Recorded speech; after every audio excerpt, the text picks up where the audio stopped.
HSC 2025 পরীক্ষার্থীরা কয়টা বিষয়ে তোমার কোন গ্রেড আসলে তোমার মূল রেজাল্টটা জিপিএ 5 হবে আজকে সেটা তোমাদেরকে আমরা ক্যালকুলেট করে দেখিয়ে দিব। অনেকগুলো শর্তে তোমরা চাইলে এই জিপিএ 5টা পেতে পারো, আমি সেগুলো এক্সপ্লেন করব এবং মনে রাখবে এই ভিডিওটা তোমার জন্য খুবই গুরুত্বপূর্ণ। দেখতে পাচ্ছ এখানে একটা পয়েন্ট দেওয়া আছে, দেখতে পাচ্ছ 4.25। সবারই স্বপ্ন থাকে এখানে যেন একটা সিঙ্গেল পয়েন্ট না দেখায়, সরাসরি 5 দেখায়। এই জিপিএ পাওয়ার জন্য তোমার কোন কোন সাবজেক্টে কি পেতে হবে। অনেক জায়গায় এ মাইনাস পাইলেও তুমি জিপিএ 5 পাবা, অনেক জায়গায় সি পাইলেও তুমি জিপিএ 5 পাবা, সি পাইলেও তুমি জিপিএ 5 পাবা। সেই শর্তগুলো তোমাদেরকে দেখাবো।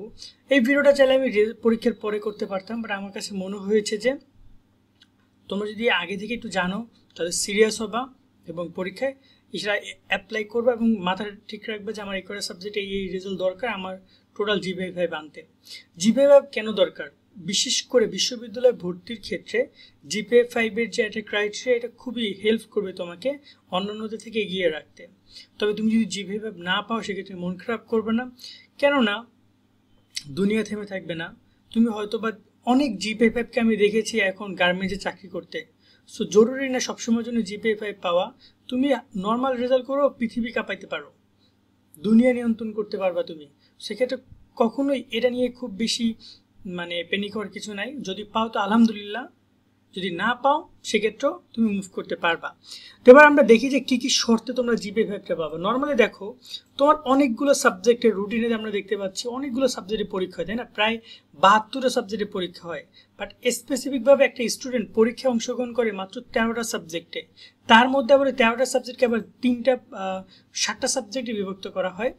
মানবিক ও বিভাগ পরিবর্তনের শিক্ষার্থীরা রাজশাহী বিশ্ববিদ্যালয়, চট্টগ্রাম বিশ্ববিদ্যালয় এবং গুচ্ছ ভর্তি পরীক্ষার জন্য নাইট 24 থেকে প্রকাশিত এই কোর্সটি কিনতে পারো। তোমাদের জন্য বেস্ট একটা কোর্স হবে। মাত্র 700 টাকায় বিশ্ববিদ্যালয় ভর্তির জন্য যা যা দরকার সবই তোমরা এই কোর্স থেকে পাবে। 50-এর বেশি ভিডিও ক্লাস তোমরা পাবে, 190টি টপিক ভিত্তিক পরীক্ষা, 20টি মডেল টেস্ট পরীক্ষাও সাথে থাকছে। ভর্তি পরীক্ষার পূর্ব মুহূর্ত পর্যন্ত টানা পরীক্ষা এবং মডেল টেস্ট তো থাকছেই।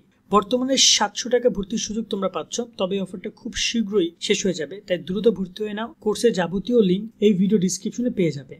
যেমন বাংলা, ইংরেজি, আইসিটি আর গ্রুপ সাবজেক্ট 3টে, একটা 4 সাবজেক্ট আমরা এখানে লিখে রেখেছি যে বাংলা, ইংরেজি, আইসিটি, ব্যবসা, মানবিক বিজ্ঞানের 3টে গ্রুপ সাবজেক্ট আর একটা 4 সাবজেক্ট। মোট 60টা বিষয় তোমার পরীক্ষা হবে।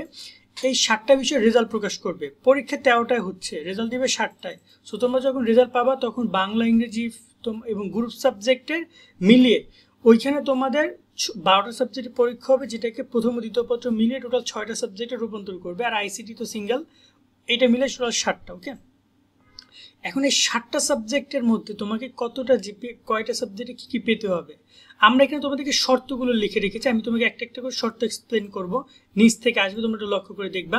প্রথম শর্ত হচ্ছে 60টা বিষয় তোমাকে এ প্লাস পেতে হবে। আমাদের কাছে এটা জিপিএ ক্যালকুলেটর রয়েছে, আমি এখান থেকে তোমাদেরকে দেখাই। ধরুন যে এখান থেকে আমি এটা সায়েন্সের বা এখানে কমার্স, আর্টস, আমি ক্যালকুলেটর লিঙ্কটা ভিডিও ডিসক্রিপশন দিয়ে রাখছি। তোমরা চাইলে এই পোস্টে একদম শেষের দিকে আসলে এই ক্যালকুলেটর লিঙ্কটা পেয়ে যাবে। এখান থেকে চাইলে তোমরা নিজেরা ক্যালকুলেটর এক্সপ্লোর করতে পারবা। ওকে, তো আমি তোমাদেরকে এখান থেকে দেখিয়ে দিচ্ছি যে ক্যালকুলেটরটা কিভাবে কাজ করবে এবং আমি তোমাদেরকে প্রত্যেকটা পয়েন্ট এই শর্তগুলো মিলিয়ে দিচ্ছি। ওকে, তো প্রথম শর্ত ছিল যে 60টা বিষয় প্লাস। এটা তো একটা সিম্পল ব্যাপার যে আমাকে সবগুলো সাবজেক্ট যদি আমি জিপিএ 5 পাই, আমার রেজাল্টটা জিপিএ 5 আসবে। এটা দেখতে পাচ্ছ আমি সবগুলো সাবজেক্ট এ প্লাস দিয়ে দিচ্ছি, ঠিক আছে। ওদের 4 সাবজেক্ট, আমি এখানে আমার 4 সাবজেক্টে আমি ম্যাথ দিয়ে দিলাম। ক্যালকুলেট জিপিএতে কি আসছে? এ প্লাস জিপিএ 5 আসছে। ওকে, এখন 2 নম্বর শর্ত কি ছিল? 2 নম্বর শর্ত ছিল যে 6টা বিষয় এ প্লাস, একটা বিষয় এ গ্রেড। তা আমি এখানে 6টা বিষয় এ প্লাস দিলাম, বাংলায় দিয়ে দিলাম এ গ্রেড, 4 পয়েন্ট দিলাম। দেখতে পাচ্ছ এই যে 4 পয়েন্ট দিয়ে দিলাম। দেন যদি আমি ক্যালকুলেট জিপিএ করি তাও দেখতে পাচ্ছ ক্যালকুলেট জিপিএতে চেঞ্জ আসতেছে না, বা যদি আমি এখানে একটা ফেল দেই দেখবে কিন্তু চেঞ্জ আসতেছে। ওকে, এই যে চেঞ্জ আসতেছে, 4 ফেল আসছে এবং 4.67। আমি যদি এখন আবার এ গ্রেড দেই দেন বাজে এ প্লাস চলে আসছে, চেঞ্জ হচ্ছে যে, আমি সেটা তোমাকে বুঝাচ্ছি। দেন এরপরে তোমাদের রইলো যে 3 নম্বর শর্ত, 6টা বিষয় এ প্লাস, একটা বিষয় A grade, A minus, sorry. তা আমি এখানে বাংলাকে এ মাইনাস করে দিলাম 3.50। তা আমার দেখতে পাচ্ছ চেঞ্জ হচ্ছে, যে রেজাল্টটা তোমার জিপিএ 5 থাকছে। ওকে, কোনো চেঞ্জ আসছে না। 4 নম্বর শর্ত কি ছিল? 6টা বিষয় এ প্লাস, একটা বিষয় বি মানে বুঝো, বি মানে তুমি প্রায় 50-এর ঘরে নাম্বার পাচ্ছ। এই বি পাইলেও তোমার রেজাল্টটা জিপিএ 5 থাকছে, দেখতে পাচ্ছ। যদি আমি 2টা বি দেই তখন কিন্তু আমার রেজাল্টটা জিপিএ 5 থাকবে না। আর তাই তুমি একটা সাবজেক্টে বি পাইলেও তোমার রেজাল্টটা কিন্তু জিপিএ 5 থেকে যাচ্ছে। ওকে, ক্লিয়ার। দেন রইলো তোমার 5 নম্বর শর্ত, 6টা বিষয় A প্লাস, একটা বিষয় সি। 40 পাইলেও তোমার জিপিএ 5 থাকবে। সি যে 2 পয়েন্ট পাইলেও তোমার জিপিএ 5টা থাকছে। আমি যদি 2টা বিষয়ে সি দেই, দেখবে যে আমার রেজাল্টে কি আসছে। দেখো রেজাল্টটা কি আসছে। সো আমি এক্ষেত্রে আবার A প্লাস দিয়ে দিলাম, দেখতে পাচ্ছ আমার কিন্তু রেজাল্টটা জিপিএ 5 চলে আসছে।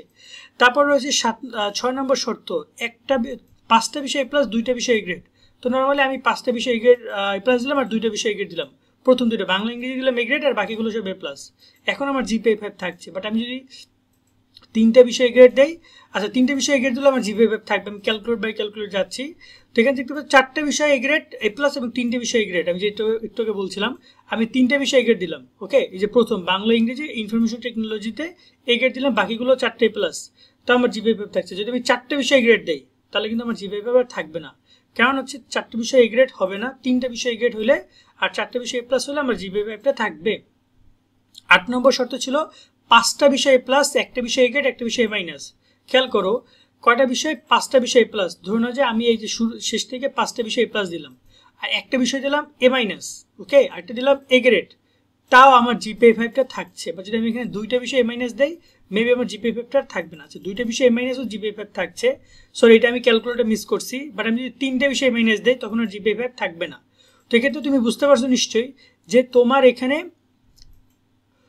এখানে টোটাল যদি তুমি 2টা বিষয় A মাইনাস দাও তাও তোমার জিপিএ 5 থাকবে, এবং একটা বিষয় A মাইনাস একটা বিষয় A গ্রেড হলেও তোমার জিপিএ 5 থাকবে। 9 নম্বর শর্ত হচ্ছে 5টা বিষয় A প্লাস, একটা বিষয় A গ্রেড, একটা বিষয় B হলেও তোমার A প্লাস থাকবে। তুমি যদি একটা বিষয় B পাও আর একটা বিষয় A গ্রেডও পাও তাও তোমার রেজাল্টটা জিপিএ 5 এই যে থেকে যাচ্ছে। ক্লিয়ার? যে এতগুলো শর্তে তুমি চাইলে জিপিএ 5টা পেতে পারো। এখন যদি 2-একটা পরীক্ষা কোনো কারণে খারাপ হয়, 2টা পরীক্ষা মিনিমাম 2টা পরীক্ষা খারাপ হলেও তোমার জিপিএ 5 থাকবে। 5টার মধ্যে 2টা পরীক্ষা এদিক ওদিক হইতেই পারে, তাও তুমি জিপিএ 5 রাখতে পারো এই ক্যালকুলেশনে। এখন সামনে যে পরীক্ষাগুলো আছে সেগুলোতে বেশি বেশি করে সময় দিয়ে ভালো রেজাল্ট করার চেষ্টা করবা। মনে রাখবা 200 নম্বরের পরীক্ষা total first paper second paper মিলিয়ে টোটাল 160-এর উপরে পাইলেই হবে। 160-এর উপরে তুমি যদি পাও দেন তোমার ওটা A প্লাস হিসেবে কাউন্ট হচ্ছে। আর যদি তুমি 140-এর উপরে পাও সেটা হচ্ছে তোমার A গ্রেড হিসেবে কাউন্ট হবে। 120-এর উপরে পাইলে সেটা হবে A মাইনাস, 100-এর উপরে পাইলে সেটা হবে B, 80-এর উপরে পেলে সেটা হবে সি, 66-এর উপরে পেলে সেটা হবে ডি। কথা বুঝছো? আশা করি এই রেজাল্টটা তোমরা একটু খেয়াল রাখবে, এবং আশা করি এই জিপিএ শর্ত পুরো আমি ডিসক্রিপশন লিঙ্ক দিয়ে রাখবো, সেখান থেকে চাইলে তোমরা চেক আউট করে নিতে পারবা। আজকের মতো ভিডিও এখানে শেষ করছি। সকলে অনেক ভালো থাকবে। আল্লাহ হাফেজ।